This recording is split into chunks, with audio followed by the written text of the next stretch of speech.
Bonjour, on s'intéresse dans cette séance à l'étude du chapitre triphasé.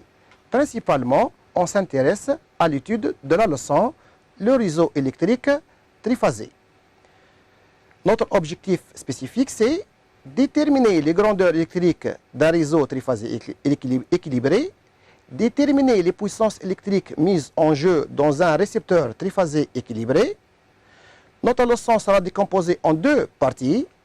Dans la première partie, on va voir la mise en situation, le réseau triphasé équilibré, mesure des tensions simples et des tensions composées, représentation des tensions simples, relation entre les tensions simples, représentation vectorielle des tensions composées, vérification de la relation entre les tensions U et V, représentation des tensions composées, propriétés d'un réseau triphasé équilibré. Comme on va voir, les récepteurs triphasés équilibrés, les récepteurs monophasés, les récepteurs triphasés, le couplage en étoile d'un récepteur triphasé, le couplage en triangle d'un récepteur triphasé.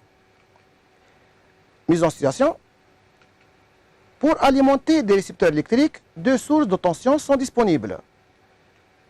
Les sources de tension monophasées. Ces sources possèdent deux bornes, un neutre et une face, d'où le nom de monophasé, pour alimenter des récepteurs de faible puissance tels que une télévision, un sèche-cheveux, une machine à laver, un réfrigérateur. Deuxième type de source, ce sont les sources de tension triphasées. Dans ces sources, on trouve quatre bornes, un neutre et trois phases. Trois phases, d'où le nom de triphasé, pour alimenter des récepteurs de moyenne et de grande puissance, tels que les moteurs triphasés, les fours électriques triphasés, les machines de menuiserie, etc. Qu'est-ce qu'un réseau triphasé? La distribution d'énergie électrique est réalisée par un réseau triphasé composé par quatre conducteurs qui sont trois phases et un neutre. Si on regarde les poteaux de transport d'énergie, on va trouver les quatre conducteurs. Le premier conducteur est nommé phase 1, noté par pH1. Le deuxième conducteur, noté pH2, c'est la phase numéro 2. Troisième conducteur, c'est la phase numéro 3, noté pH3. Le quatrième conducteur, c'est le neutre, noté N. Mesure de tension aux bornes d'une prise triphasée. Le voltmètre ou le multimètre nous permettent de mesurer la tension efficace entre deux bornes, c'est-à-dire deux fils du réseau. Le câble contient 4 fils. Combien de tension peut-on mesurer entre ces 4 fils? La première mesure, c'est entre le neutre et la phase 1. Elle est notée par V1. Sa valeur efficace est égale à 230 volts. Deuxième mesure, c'est entre le neutre et la phase 2. Notée V2. Sa valeur est de 130 volts. Troisième mesure, c'est entre le neutre et la phase 3. Notée V3, sa valeur est de 130 volts. Ces trois mesures sont réalisées entre le neutre et une phase. On les appelle les trois tensions simples. Notées V1 égale V2 égale à V3 égale à V égale de 130 volts. Trois autres mesures peuvent être réalisées, mais cette fois-ci entre deux phases successives, comme entre la phase 1 et la phase 2. Notez U1, 2. Sa valeur efficace est égale à 400 volts. Deuxième mesure entre phases, c'est entre la phase 2 et la phase 3. Notez U23. Sa valeur est égale à 400 volts. Troisième mesure entre la phase 3 et la phase 1. Notez U31 est égal à 400 volts. Ces trois dernières mesures sont réalisées entre deux phases successives. On les appelle les trois tensions composées. Notez U12 égale à U23 égale à U31 égale à U est égal à 400 volts. On remarque que le rapport de la tension composée U sur la tension simple V est égal à 400 sur 230 est égal à 1,73, donc égal à racine 3. On conclut que La tension composée U est égale à racine 3 fois la tension simple V. On va vérifier cette relation par la suite théoriquement. Conclusion. Aux bornes d'une prise triphasée existent 4 bornes qui sont 3 phases, phase 1, phase 2, phase 3, plus un neutre, N. 6 tensions sont disponibles. 3 tensions notées V indice I, mesurées chacune entre une phase et le neutre, c'est-à-dire que ce sont des tensions simples, notées V1, V2, V3. 3 tensions notées U, I, J, mesurées chacune entre 2 phases successives. 2 phases successives, ça veut dire tension composée, notée vecteur U12, vecteur U23 et vecteur U31. Relation entre tension U et V, ça veut dire relation entre tension composée et tension simple. D'après ce schéma, on remarque que la tension composée U12 est égale au vecteur V1 moins le vecteur V2. La tension composée U23 égale au vecteur V2 moins le vecteur V3. Et enfin, le vecteur U31 est égal au vecteur V3 moins le vecteur V1. Évaluation. Complétez le tableau suivant. Dans le cas général, un réseau électrique est défini par ces deux valeurs, tension simple et tension composée. On le met tension simple slash tension composée. Comme ici, la valeur qui existe à droite, 230 volts, représente la tension simple. Slash, la valeur qui existe à gauche, 400 volts, représente la tension composée. Pour le deuxième réseau, il nous donne seulement 690 qui représente une tension composée.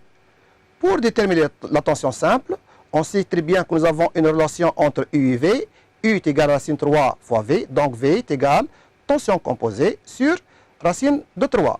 690 sur racine 3 est égal à 400 volts.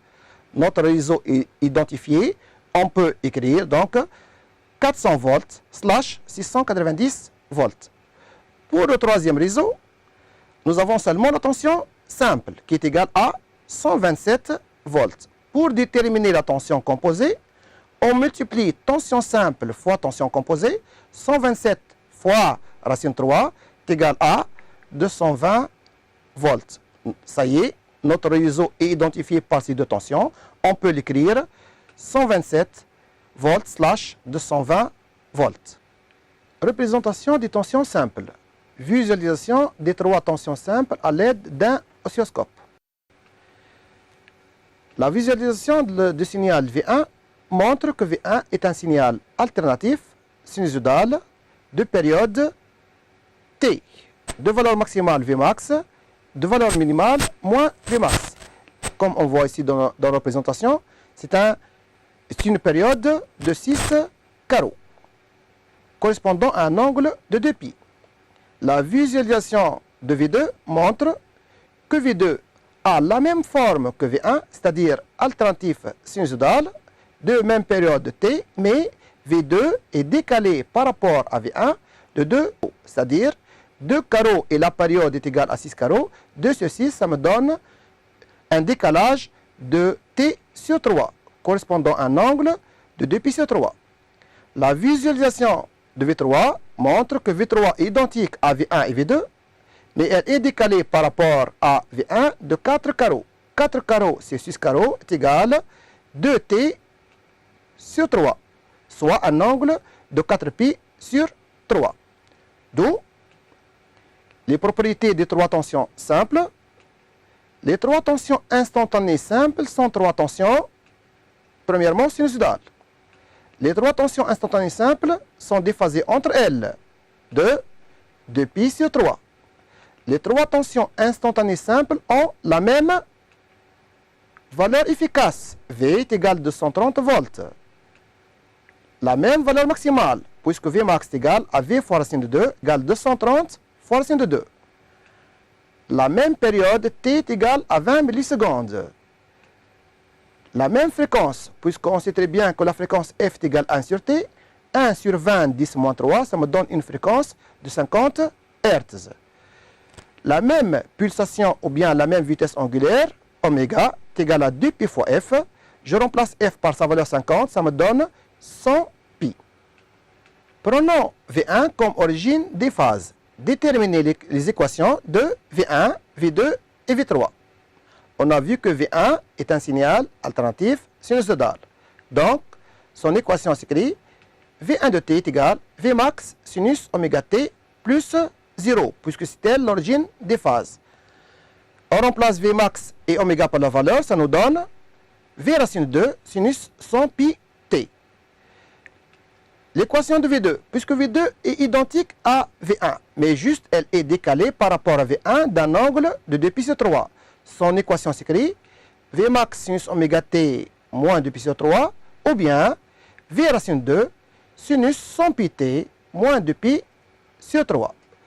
L'équation de V3 s'écrit immédiatement, la même équation que V1 et V2, juste elle est décalée par rapport à V1 de moins 4pi sur 3, est égale V max sinus 1 pi t plus 2pi sur 3, puisque l'angle moins 4pi sur 3 est égal aussi à plus 2pi sur 3. Représentation vectorielle des trois tensions simples. Les trois tensions V de t sont représentées par des vecteurs de modules leur valeur efficace V déphasées de 2pi sur 3 l'une par rapport à l'autre. On a l'équation de V1 est égale à V max sinus oméga t ou bien V racine 2 sinus oméga t plus 0. On va la représenter par un vecteur de module sa valeur efficace V collinéaire avec l'axe des phases, puisque son déphasage est nul. Je prends donc l'axe des phases, phi est égal à 0. Je la représente par un vecteur collinéaire avec l'axe des phases. L'équation de V2 est égale à V racine 2 sinus oméga t moins 2pi sur 3. V1 et V2 ont la même valeur efficace, donc même module. Juste, le vecteur, c'est la décalé par rapport à V1 de moins 2pi sur 3. Je prends l'angle moins 2pi sur 3, je représente un vecteur V2, même module que V1. L'équation de V3 s'écrit V racine de 2 sinus oméga t plus 2pi sur 3 ou bien moins 4pi sur 3. Je prends l'angle moins 3, je présente un vecteur de même module que V1 et V2. Voilà le vecteur V3.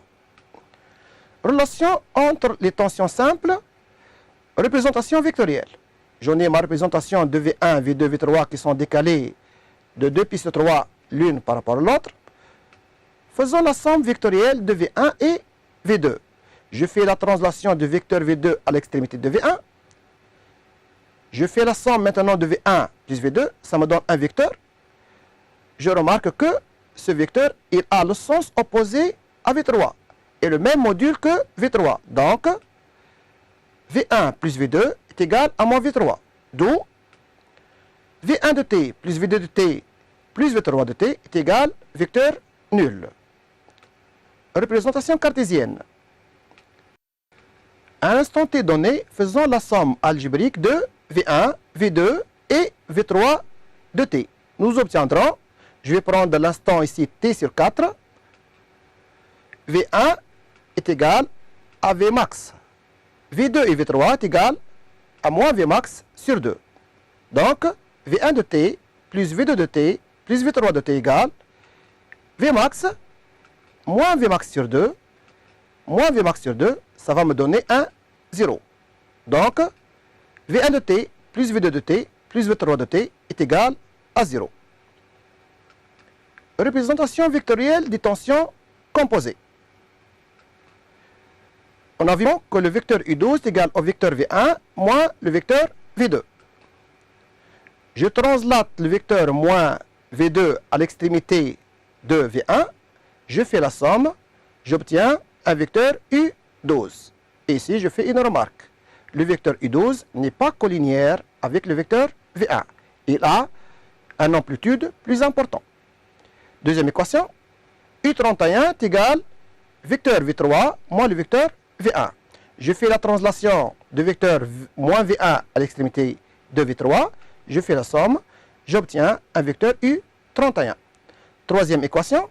Le vecteur U23 est égal au vecteur V2 moins le vecteur V3. Je fais la translation de vecteur moins V3 à l'extrémité de V2.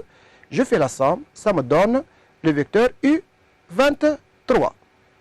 Je remarque ici que les trois tensions composées ne sont pas collinières aux tensions simples. Considérons le triangle isocèle AOB. Ce triangle, il est constitué par deux côtés égaux, V1 et moins V2. L'angle qui existe entre V1 et V2, c'est un angle de 120 degrés. En projetant son sommet haut sur sa base AB, ça me donne le point H qui divise le triangle isocèle en deux triangles rectangulaires. L'angle qui existe entre AO et AH, c'est un angle de 30 degrés. Donc on constate que la tension composée I12 est en avance de phase d'un angle est égal à pi sur 6. Faisons la même projection avec le triangle du vecteur U31 moins V1, V2. Je remarque aussi que la tension composée U31 est en avance de phase par rapport à la tension V3. De même, la tension U23 est en avance de phase par rapport à V2 d'un angle pi sur 6. Quel est l'angle maintenant qui existe entre les trois tensions composées? On remarque bien que les tensions composées sont décalées l'une par rapport à l'autre d'un angle de pi sur 3.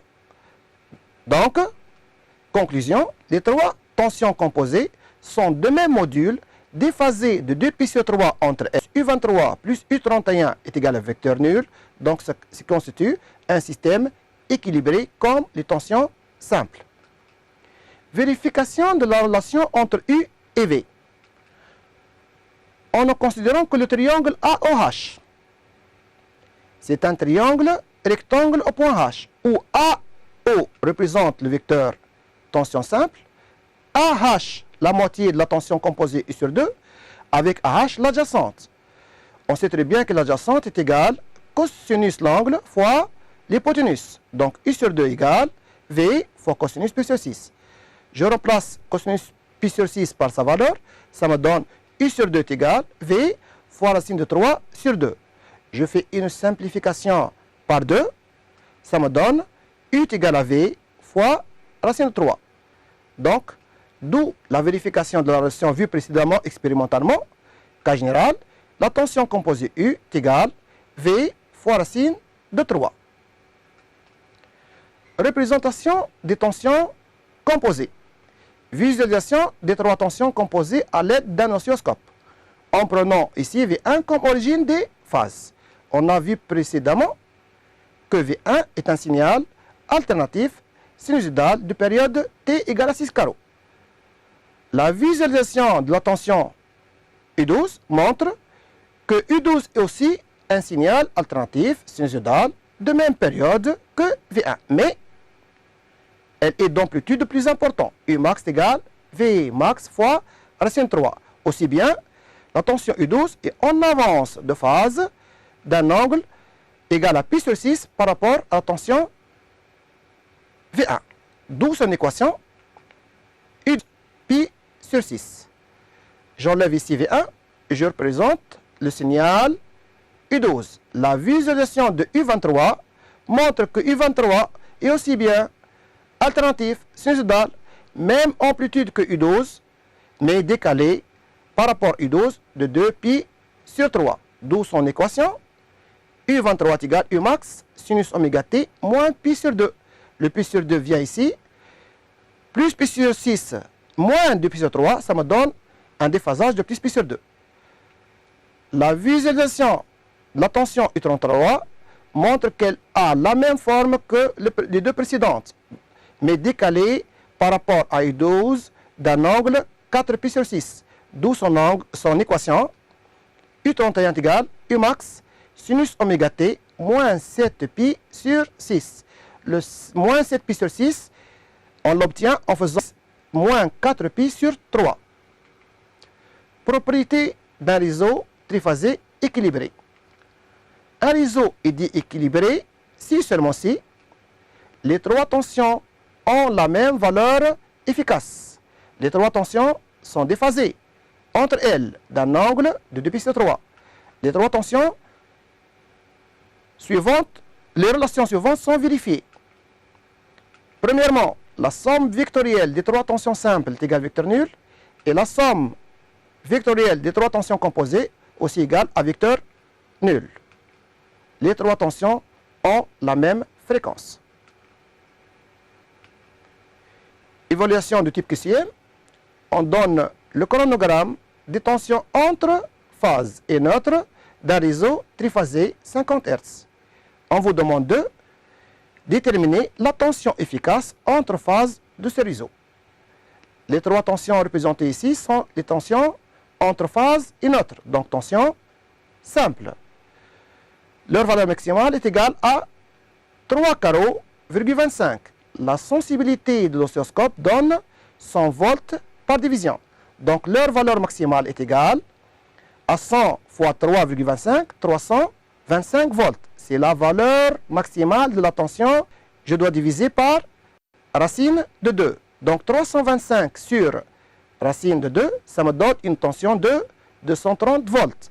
Le 230 volts représente seulement la valeur efficace de la tension simple. Mais la question demandée, quelle est la valeur efficace entre phases, c'est-à-dire la valeur efficace de la tension composée. Je multiplie 230 par racine de 3, ça me donne une tension de 400 volts. Récepteur triphasé équilibré. Récepteur monophasé. En monophasé, la source de tension possède deux bornes, une phase et un neutre. Voilà notre source. On a deux bornes. La première borne s'appelle phase, la deuxième borne s'appelle le neutre. Le récepteur est un dipôle, ça veut dire qu'il possède deux bornes. Pour l'alimenter, une des deux bornes sera reliée au neutre et l'autre borne sera reliée à la phase. Voilà notre récepteur, notre dipôle d'impédance Z. Je relie la première borne au neutre, la deuxième borne à la phase. Récepteur triphasé équilibré. Un récepteur triphasé équilibré est composé de trois récepteurs monophasés identiques qui seront couplés de façon à avoir un seul récepteur dit récepteur triphasé équilibré. Comme on voit dans notre schéma, le réseau, on a 4 conducteurs, phase 1, phase 2, phase 3 et notre récepteur est constitué par 3 dipôles. Chaque dipôle contient 2 bornes. Donc notre récepteur, on a 6 bornes. Couplage en étoile des 3 dipôles. Soit les 3 dipôles monophasés, identiques. Comment peut-on les coupler sur le réseau triphasé donné? Nous avons dans le récepteur 6 bornes et le réseau 4 bornes. Première façon, chaque dipôle est branché entre phase et neutre. Le premier récepteur Z est couplé entre la première phase et le neutre. Deuxième récepteur entre la phase 2 et le même neutre. Troisième récepteur entre phase 3 et neutre. On remarque que les 3 récepteurs ont une borne commune qui est le neutre N. On peut les coupler d'une autre manière. Donc nous avons un nœud qui relie les 3 sorties des 3 dipôles. Deuxième façon de représenter ce couplage, c'est mettre le neutre au milieu et chaque récepteur est relié entre neutre et phase. Le premier récepteur entre phase 1 et neutre, deuxième récepteur phase 2 et neutre, troisième récepteur entre phase 3 et neutre. Nous avons donc un point commun qui est N. Chaque récepteur est lié à une phase et un neutre. Ce type de couplage est dit couplage étoile ou bien couplage Y. Le nom de étoile ou bien Y vient de son schéma qui ressemble à une étoile. Couplage en étoile, courant et tension. Le courant qui circule dans un fil de ligne de réseau triphasé est appelé courant de ligne. Il est noté par I, indice I. Le premier courant qui circule dans la phase 1 est appelé I1. Deuxième courant qui circule dans la phase 2 est appelé I2. Troisième courant qui circule dans la phase 3 est appelé I3. Donc nous avons 3 courants de ligne. Le courant qui traverse chaque dipôle Z est appelé courant par phase. Il est noté J indice I. Ça veut dire que le courant qui traverse le dipôle numéro 1 est appelé J1. Le courant qui traverse le dipôle numéro 2 est noté J2. Le courant qui traverse l'impédance ou bien le dipôle numéro 3 est appelé J3. D'après le schéma, nous tirons les relations suivantes entre I, indice I et J, indice I. Si on prend le premier dipôle, on remarque que le courant entrant au dipôle numéro 1 est égal I1 est égal au courant sortant de ce dipôle J1. Donc on constate que I1 est égal J1. De même, pour les deux autres dipôles, I2 est égal J2, I3 est égal à J3. Donc lorsque nous avons un couplage étoile, le courant de ligne est égal au courant par phase. En appliquant la loi de nœud au nœud N, on obtient l'équation IN. Donc nous avons un courant dans le nœud N. Je vais l'écrire par I indice N. En appliquant la loi du nœud, somme du courant entrant est égale à la somme du courant sortant. 3 courants entrants I1, I2, I3, un seul courant sortant IN. Je peux écrire donc I dans le neutre est égal I1 plus I2 plus I3, ou bien aussi J1 plus J2 plus J3, puisque les trois courants de ligne sont égaux au courant par phase. Représentation sur le montage, les tensions aux bornes de chaque dipôle Z. Les tensions seront présentées par des vecteurs dans le sens et opposé au courant. Donc voilà les trois tensions. Que représentent ces tensions? Ces tensions sont entre le neutre N et une phase. Donc ce sont des tensions simples. Chaque dipôle est branché entre le neutre et une phase. Donc il est soumis à une tension simple V. Pour la première phase, c'est V1. Deuxième récepteur, V2, ainsi de suite. Déduire IN en fonction de VI, c'est-à-dire courant de neutre en fonction des tensions simples. Chaque dipôle Z est soumis à une tension simple V et parcouru par un courant J. Donc, d'après la loi d'Ohm, on peut écrire la tension V1 est égale Z fois J1, la tension V2 est égale Z fois J2, la tension V3 est égale à Z fois J3. Alors, on tire J1 est égal I1 est égal à V1 sur Z, J2 est égal I2 est égal à V2 sur Z, J3 est égal I3 est égal à V3 sur Z. Puisqu'on a le courant de neutre est égal I1 plus I2 plus 3, je remplace I1, I2, I3 par leur valeur, j'obtiens I dans le neutre égale V1 sur Z plus V2 sur Z plus V3 sur Z. J'en ai 1 sur Z, je le mets en facteur, j'obtiens I dans le neutre égale V1 plus V2 plus V3, le tout sur Z. Rappelons que pour un réseau équilibré, V1 plus V2 plus V3 est égal à 0. Je remplace V1 et V2 par la valeur, ça me donne le courant de neutre est nul. Ou bien, la somme du courant I1 plus I2 plus 3 est égale à 0 aussi. Conclusion, le courant circulant dans le neutre est nul, donc on peut le supprimer. Voilà, IN égale 0. Je remplace IN par 0. Ce câble ne supporte pas de courant, donc je peux l'enlever. Enlever le câble du neutre, pas le couplage qui existe entre les trois sorties des trois dipôles. Retenons pour le couplage étoile que les trois courants de ligne sont identiques. I1 égale I2 égale I3 égale à I. Aussi, les trois courants par phase sont identiques. J1 égale à J2 égale à J3 égale à J. Les courants de phase sont égaux aux courants de ligne. Donc I égale à J. Chaque dipôle Z est soumis à une tension simple. V égale U sur racine de 3. Maintenant, couplage en triangle des trois dipôles. Dans ce cas, on veut coupler le récepteur triphasé sans avoir utilisé le neutre. C'est-à-dire lier chaque récepteur entre deux phases successives. Le premier récepteur entre la phase 1 et 2, le deuxième entre phase 2 et phase 3, le troisième entre phase 3 et phase 1. L'essentiel que les deux phases doivent être successives. Par exemple, première façon, le premier récepteur entre phase 1 et phase 2. Deuxième récepteur entre phase 2 et phase 3. troisième récepteur entre phase 3 et la phase 1. Deuxième façon de représenter ce couplage, l'impédance Z, chaque impédance Z est soumise à deux tensions, ou bien deux phases, la phase 1 et la phase 2 tensions composées, donc phase 2 et phase 3 tensions composées, phase 3 et phase 1 tensions composées. Donc on remarque que chaque récepteur est soumis à une tension composée du réseau. On appelle alors ce type de couplage triangle. Le nom de triangle vient du montage qui ressemble à un triangle. Couplage en triangle, courant et tension. Chaque dipôle Z est soumis à une tension composée U. Donc le dipôle AB est soumis à la tension entre phase 1 et 2, donc tension U12. Le dipôle BC est soumis à la tension U23.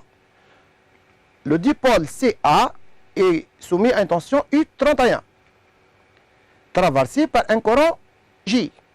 J1 pour le dipôle AB, J2 pour BC et J3 pour le dipôle CA.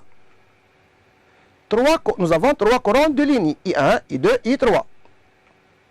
Le courant de ligne est différent de courant par phase.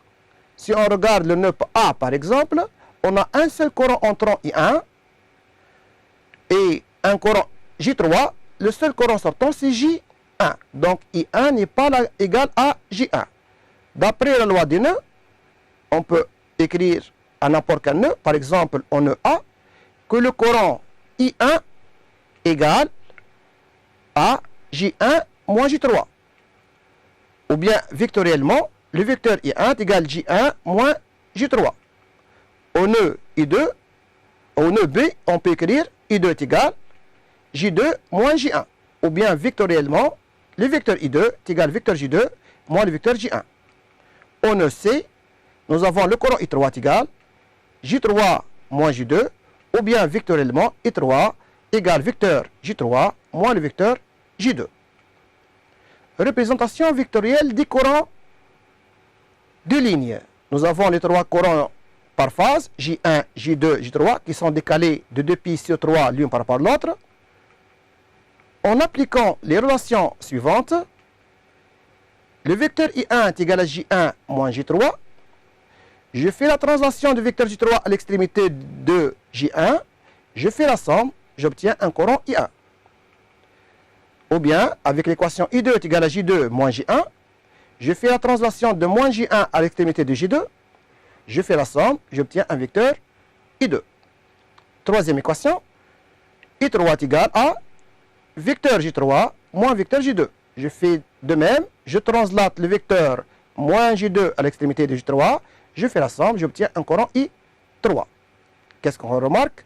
Les courants de ligne ne sont pas collinéaires avec les courants par phase. Ils sont en avance de phase et leur module est plus important.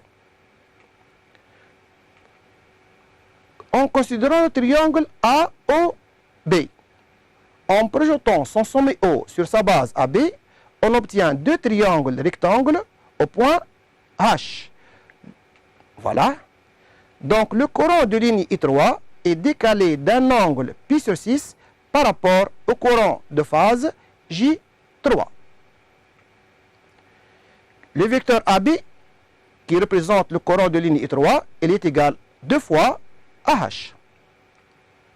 Relation entre I et J pour le couplage triangle. Considérons le triangle AOH. Voilà le triangle OH, où AO représente le courant par phase J. AH représente la moitié du courant de ligne. C'est un triangle rectangle. Il y a un déphasage entre courant de ligne et courant par phase d'un angle π sur 6. AH représente l'adjacente. Donc je peux l'écrire I sur 2 est égal J fois cosinus π sur 6. Je remplace cosinus π sur 6 par sa valeur, racine 3 sur 2. J'obtiens I sur 2 est égal J fois racine 3 sur 2. Je simplifie par 2, ça me donne I est égal J fois racine de 3. Donc généralisant, on peut écrire que le courant de ligne I est égal le courant par phase J fois racine 3. Cette relation n'est applicable qu'en couplage triangle. Retenons pour le couplage triangle que les trois courants de ligne sont identiques. I1 est égal à I2 est égal à I3 est égal à I. Les trois courants par phase sont aussi identiques. J1 égale à J2 égale à J3 égale à J. Les courants de phase ne sont pas égaux au courant de ligne. Le courant de ligne I est égal à J fois racine de 3. Chaque dipôle Z est soumis à une tension composée U. Pas comme pour le couplage étoile. La tension est une tension simple V. Évaluation de type QCM. QCM numéro 1. Un réseau triphasé, 230 volts, 400 volts, 50 Hz, alimente 3 résistances R, égale 10 ohms, couplées en étoile. Que vaut la valeur efficace I des courants de ligne? Ici, le couplage est un couplage étoile, donc chaque récepteur est soumis à une tension simple V. Donc la résistance RR est soumise à tension V. Je peux écrire V est égal R fois I. Donc I est égal V sur R. V tension simple, donc 230 volts sur R sur 10. Ça me donne un courant égal à 23 ampères. Deuxième QCM. Un réseau triphasé, 230 volts, 400 volts, 50 Hz, alimente 3 résistances R 10 ohms, mais maintenant couplées en triangle. Que vaut la valeur efficace du courant de ligne I? Pour le couplage triangle, je peux écrire que la tension, chaque dipôle est soumis à une tension composée. Donc je peux écrire la tension composée U est égale R fois le courant J. Donc J est égal U sur R. U est égal à 400 volts, R est égal à 10 ohms. 400 sur 10, ça me donne un courant J, courant par phase de 40 ampères. Mais ici, il a demandé le courant par ligne. En couplage triangle, I et J ne sont pas égaux. I est égal à racine 3 fois le courant par phase. Donc, c'est égal à 40 fois racine 3. Ça me donne une valeur de 69 ampères.